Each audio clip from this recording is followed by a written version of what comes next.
You can fire the coach, you can change the play caller, but the results remain the same as the Carolina Panthers are now 1-11. You are Locked On Panthers, your daily Carolina Panthers podcast. Part of the Locked On Podcast Network. Your team every day.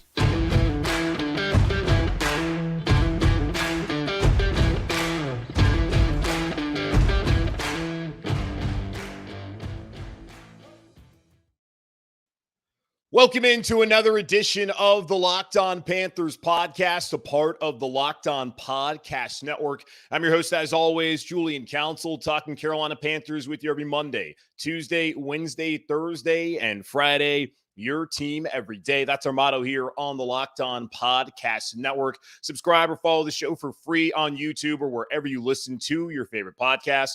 And be sure to follow me, Julian Council, on Twitter, at Julian Council, where every single Wednesday throughout the rest of the regular season, I'll be answering your weekly Wednesday mailbag questions either at me or DM me over on Twitter at Julian Council to get your questions in for this week's edition of the weekly Wednesday mailbag right here on Locked On Panthers. Today's episode of Locked On Panthers is brought to you by GameTime. Download the GameTime app, create an account, and use code LOCKEDONNFL for $20 off your first purchase. Last-minute tickets, lowest price guaranteed. The Carolina Panthers 18, the Tampa Bay Buccaneers 21. I just don't understand. I give a lot of credit to Chris Tabor, the Panthers interim head coach, and to this staff and to the players for being competitive this afternoon down there in Tampa Bay, despite a torrential downpour in the first half. I give them a lot of credit for coming out and for playing hard and not giving up. And we have seen over the course of the last couple of seasons where things have obviously not been great.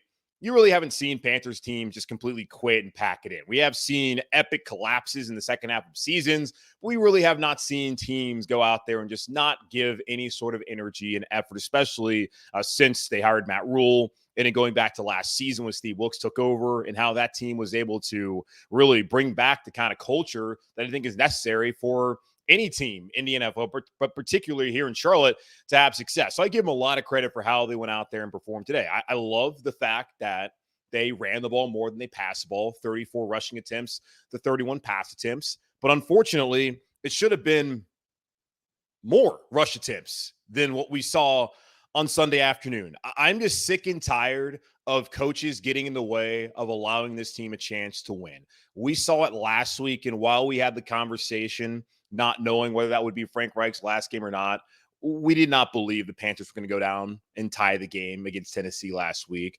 But the idea that Bryce Young is going to be able to check into a throw out to the flat to DJ Chark on 4th and game, how that's even possible, is just mind-blowing. And then today, 3rd and 1. First down, Chuba Hubbard runs the ball for 5 yards. Second down, he runs the ball for 4 yards. On 3rd and 1, you decide to throw the football. Incomplete. And on 4th down, after giving a chance to throw the ball there on 3rd down and getting nothing, and after seeing Chuba Hubbard, who carried the ball for 104 yards, 25 times, 25 carries for 104 yards, first 100-yard rusher of the season, only the second time this year that Tampa Bay has given up a 100-yard rusher. They were down to their 5th and 6th string linebackers. They had a safety who had to come up and play linebacker because of the injuries that they had. Devin White, Levante David, to a rookie this on the afternoon, and you throw the football. You run the ball for 133 yards on the afternoon. You have a terrible passing offense. That's been the case all season long. Thomas Brown did a good job of mixing run and pass, but really leaning on a downhill rushing game. And that's the play call on 3rd down and 4th down. Just disgraceful, man. I'm sick of watching it. Honestly, watching the game today, barely paying attention because who cares? The team sucks. And even when they find a way to stay in the game, the defense gets them the ball back, they're undone by coaching. So it doesn't even matter. You can sit there all afternoon, hope the team's going to win, but eventually the coaching staff is going to come up with a boneheaded play call, and it's going to end the game. Did it last week, did it again today, and I'm just sick and tired of watching it. So, yeah, cool. Thomas Brown, he's a play caller, 5 more games. I've already said it doesn't do Bryce Young any good to keep changing play callers. Honestly, would rather just see Parks Frazier because we know that Thomas Brown clearly doesn't have it at this level. He didn't have it in those 3 games, didn't have it today, and he is part of the problem here in Carolina. He built this offense with Frank Reich, and we've seen how bad it's been all season long. Sure, he wanted Bryce Young, but he did a great job putting Bryce in position to win the game today by asking Bryce to throw the ball on 3rd and 1, then again on 4th and 1. Just sick of seeing it. Really am. Credit Chuba Hubbard to the offensive line for the ability that they had to run the football today. But this is just, don't even want to talk about it, honestly. Panthers are now 1-51 in their last 52 games and trailing after the 3rd quarter. And that is just putrid. So that's all I'm going to say about the game. We can talk about the reporting that came out from Adam Schefter and Dianna Russini. But as far as the game goes today, just sick to my stomach after watching that play call decision by Thomas Brown, and absolutely over him and the entire offense coaching staff. And best of luck to all of them in their future endeavors, because I never want to see a single one of these individuals here in Carolina once we get to the new year, the season's over, because that is just disgraceful that that's the call that you're going to make with the game on the line. Unbelievable. All right, take a quick pause here, come back, and I will talk about the reporting from Adam Schefter and Dianna Russini, because who really cares about this football game as the Panthers drop it 21-18, thanks to Thomas Brown and the coaching staff once again failing the players here on a Sunday afternoon.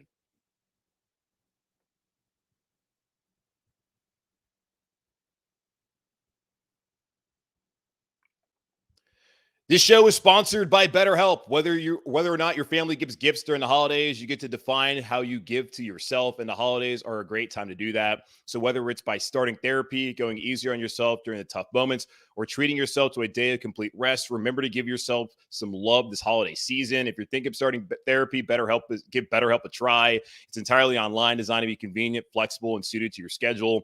Just fill out a brief questionnaire to get matched with a licensed therapist and switch therapists anytime for no additional charge. In the season of giving, give yourself what you need with BetterHelp. Visit BetterHelp.com/lockedon today to get 10% off your first month. That's BetterHelp, HELP.com/lockedon.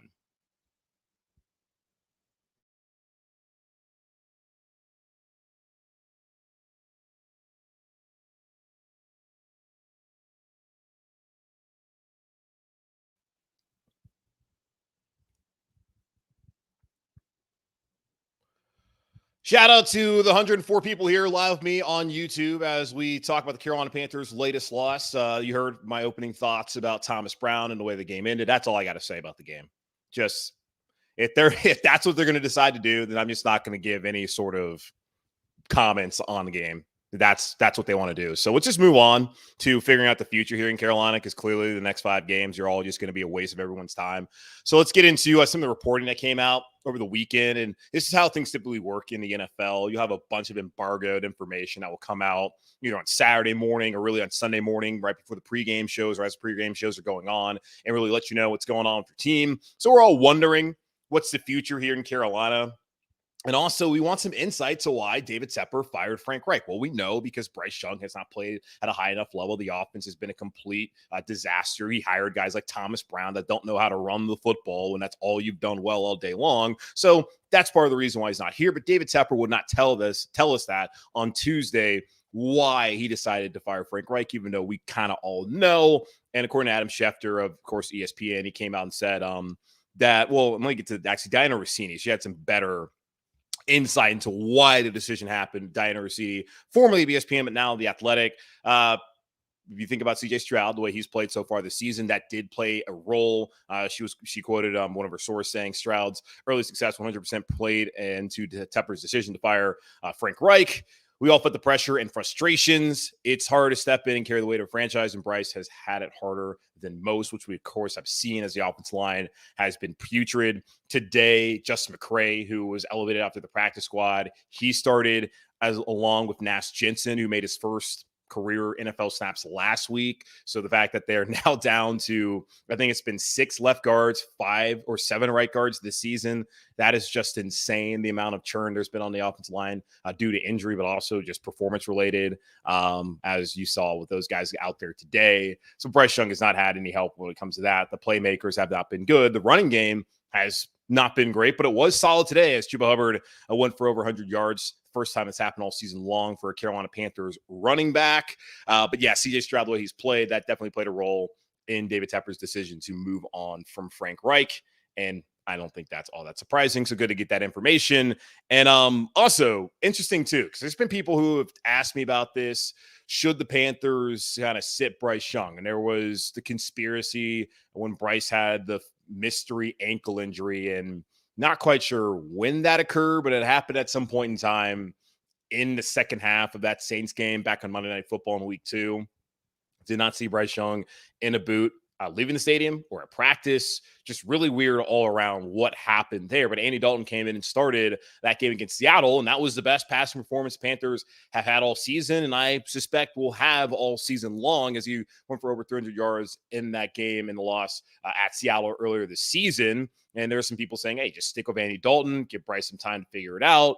And for me, going back to the beginning, and I had told y'all this, I wasn't too caught up in when Bryce was going to play. I just felt like, okay, whenever he's ready, play him. And they decided very quickly, really going back to the end of OTAs, that Bryce Young was going to be their guy. And once Bryce was the starter going into mandatory minicamp and at the end of OTAs, can go into training camp, wasn't really surprised when they said, yeah, he's our guy, because they had told everybody that back in June, if you were paying attention to those practices. So I was cool with it if that's what they felt like was the right plan. Now, if they thought that Andy Dalton should be the number one and he should start off the season as the bridge guy, and they wanted to wait until after the bye and start Bryce Young, or if they wanted to wait until end of the season or after a week or two, I was going to be cool with that. I wasn't ready just to rush Bryce Young out there. If that's what they felt was right, then by all means. But now it's interesting to hear from Dianna Russini that despite the team trading up to number one to draft Bryce Young and him starting off the season,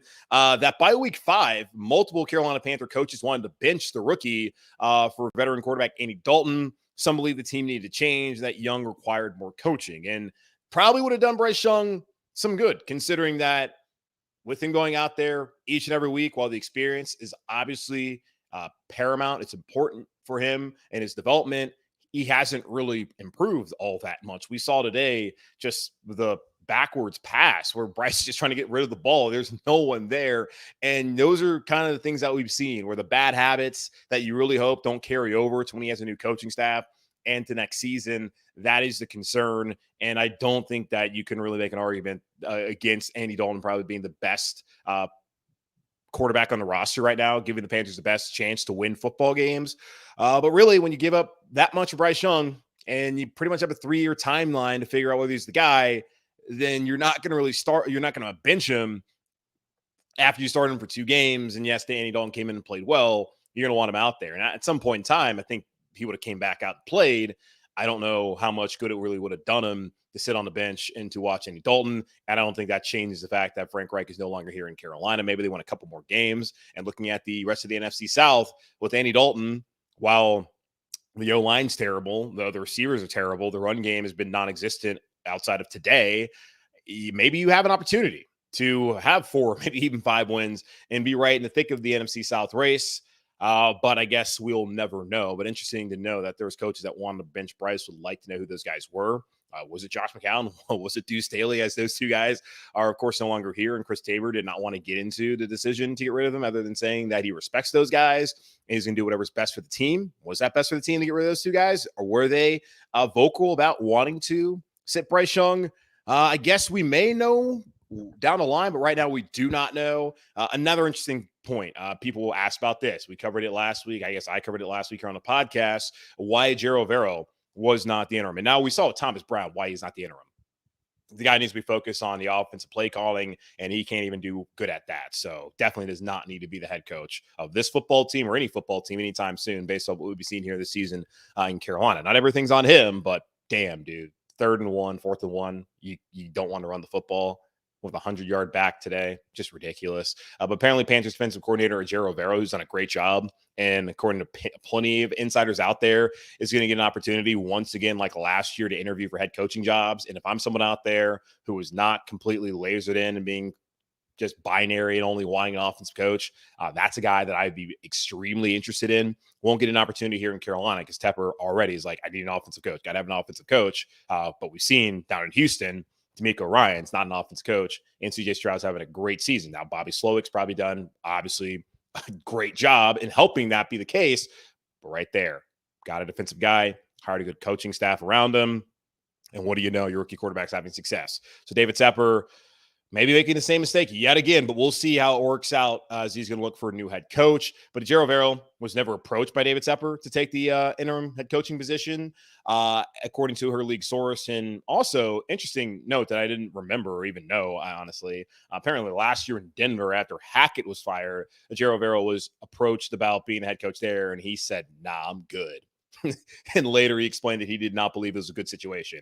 So if he didn't think last year in Denver was a good situation under Hackett, probably doesn't look at Carolina as a good situation, and also knows that no matter what happens, if they go 6-0 had he been the interim head coach, that he was not going to get the head coaching job. So why have this stink on him? Just focus on his defense, where he has done a tremendous job considering all the injuries that he's had to deal with, getting this unit to be competitive and give any normal offense, just an average offense, an opportunity to win week in and week out.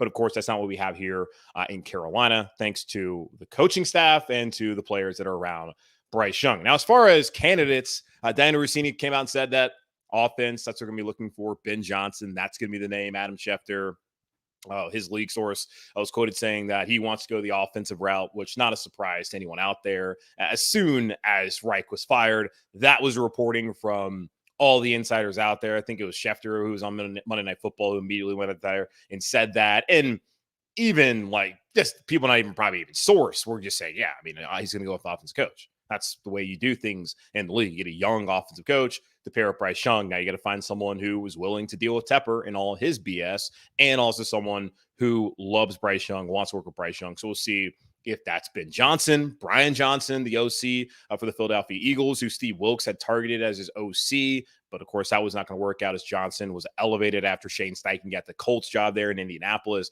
So Johnson's been the OC this season here in Philadelphia. The Eagles lost today to the 49ers, but still the number one seed as of this, well, right now in the NFC. And likely, I think, probably going to end up being the number one seed unless they just implode in the final 5 weeks of the season. But he's another name that they're going to be looking at. Nothing so far about Bobby Slowick, the offense coordinator down there in Houston, or any other offensive names. But those will, of course, come out. Still got to wait about a month and a half, maybe a little bit more, before we really get any sort of insight into who the candidates actually will be, as the NFL is trying to slow down the hiring process of coaches. But Tepper, he's going for offense. Now, one question that does remain, though, and Adam Schefter reported about this, is what's going to happen with Scott Fitterer and how is he still here? We'll talk about that report here in just a moment on Locked On Panthers.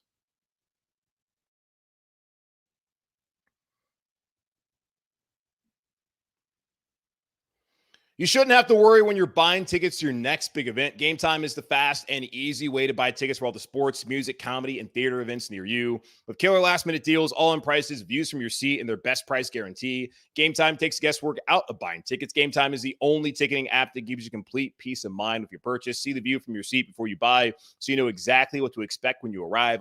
All-in prices show your total up front, so you know you're getting a great deal without hidden fees. Buy tickets in seconds with just 2 taps. Take the guesswork out of buying tickets with GameTime. Download the GameTime app, create an account, and use code LOCKEDONNFL for $20 off your first purchase. Terms apply. Again, create an account and redeem code LOCKEDONNFL. That's LOCKEDONNFL for $20 off. Download GameTime today. Last minute tickets, lowest price guaranteed.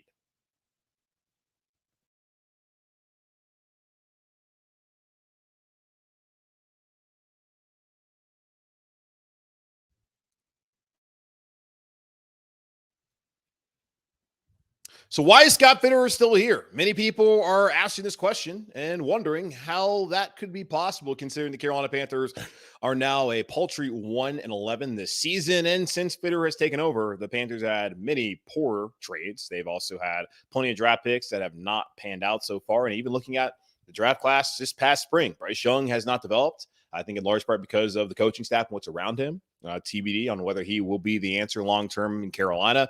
Plenty of the anonymous coaching and scouting sources out there in the NFL still believe in Bryce Young. So going to kind of side with them for now and see what happens. I do think that Bryce can still be a good player, but of course there's a lot that needs to be fixed around him and a lot that he needs to fix as well for that to be the case.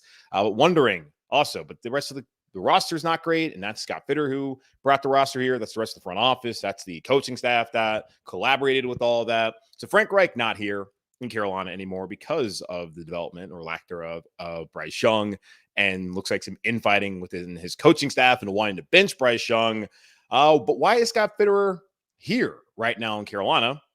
According to Adam Schefter, that may not be the case once the season ends. He said it also remains uncertain who will help guide Tepper. The Panthers haven't given general manager Scott Fitterer any assurances that he will be retained, league sources said, though Carolina has intimated to some around the NFL that it would like to keep Fitterer. Even so, league sources believe Fitterer's future remains up in the air. And this is a situation where he brought up that potentially the new head coach who comes here could decide that they want to bring their own general manager, that they don't want Scott Fitterer to be the guy. And if that's the case, then of course Scott Fitterer is out. Now, my thought would be don't have the head coach be the one who decides that decision. Either keep Fitterer or don't keep Fitterer. If you're going to keep Fitterer, he's going to be a part of the hiring process. And it doesn't make any sense at all for him to be a part of the hiring process of the next head coach. Then that head coach come in and be like, actually, no, I want another general manager. You want to hire a GM first and then have that GM come in and then help you hire a head coach. Like that's the way I believe things should work out. Now, really, they should have a president of football operations who then hires a general manager and then goes out there and hires a coach. But David Tepper doesn't seem to want to do that as of right now. Who knows if that will change? It kind of goes back to last offseason after Joe Brady was fired and Matt Rule was needing to find an offense coordinator. And there was a report from Jay Glazer about he's got to find a rock star OC to retain his job. Well, that was never going to happen because everyone knew that Matt Rule was on the hot seat. And if that was true at all, just fire Matt Rule. Why even bring him back? Or I guess it's 2 off seasons ago. Like, why bring him back if it's dependent upon who he hires at OC, and it's going to make it difficult to hire a rock star OC if that guy thinks he's going to be here only for a year? And the only guy they were able to get was someone in Ben McAdoo that no one else in the NFL would want to hire. And of course, someone who worked there in New York with Tom Coughlin, who Matt Rule listens to every single thing he says. So that was stupid. And this would be stupid as well if they're going to have Fitterer be a part of the hiring process of a new head coach. And then after it's all said and done, that head coach says, no, let's fire Scott Fitterer. Like, that's just so stupid. But that's exactly the kind of thing that David Tepper and his organization would do. Either fire him or don't. Make a decision. Doesn't have to be today. Doesn't have to be tomorrow. Doesn't have to be next week. When the season's over, evaluate everything. Evaluate the roster and evaluate the coaching staff, what guys you would like to keep around with a new head coach, but you really need to let the new head coach have a say in all that. It just doesn't make any sense. So this decision needs to be made after the season in January. It doesn't have to happen right now. Honestly, it's not going to do anything other than, I guess, make people feel better. Just like we saw Frank Reich. Getting rid of Frank Reich wasn't going to change the fact that you got Thomas Brown calling plays. He's absolutely clueless, and they went out there and lost again. But it made you feel better, I suppose. That would be the same case with Scott Fitterer. I don't know what he's doing right now. So just we'll see what happens. I've said that I don't believe everything is on Fitterer, but when you look at the trades, you look at the draft picks, he has a scouting background. That's why he got the opportunity to be the general manager in Carolina. I don't really see how there's much argument for him to be here when Frank Reich's not. That's just me. Like, he probably played a bigger role, definitely played a bigger role in assembling the team the last couple of years than Reich did. Like, the roster that Reich inherited, Fitterer had way more to do with that, plus the guys that they brought in this offseason than Reich did. I don't know, man. We'll see how that works out. And I guess 2 things from the game. J.C. Horn, he was on a pitch count today, barely played in the second half. So we'll see how much he plays next week. Then Jeremy Chin was active, but I didn't really see him out there that much. But we've seen that clearly Jero Vero and the defensive coaching staff don't seem to be that high on Jeremy Chin and his time in Carolina. Maybe could be coming to an end. Maybe it won't. Because if Jero Vero goes somewhere else to be a head coach or to be a DC, possibly Jeremy Chin gets an opportunity with a new coaching staff to actually be a key role, play a key role. I would like that for that to be the case, but not sure whether that will be the case. So TBD on all of that. But that's going to wrap up this edition of the Locked On Panthers podcast, part of the Locked On Podcast Network, hosted by yours truly, Julian Council. Again, y'all subscribe or follow the show for free on YouTube or wherever you listen to your favorite podcast. And be sure to follow me, Julian Council, on Twitter at Julian Council, where I'll be back on Wednesday to answer your weekly Wednesday mailbag questions, either at me or DM me to get those questions into me now. But in the meantime, Be safe, be happy, be whole. As always, keep pounding. And I'll talk to you guys on Tuesday.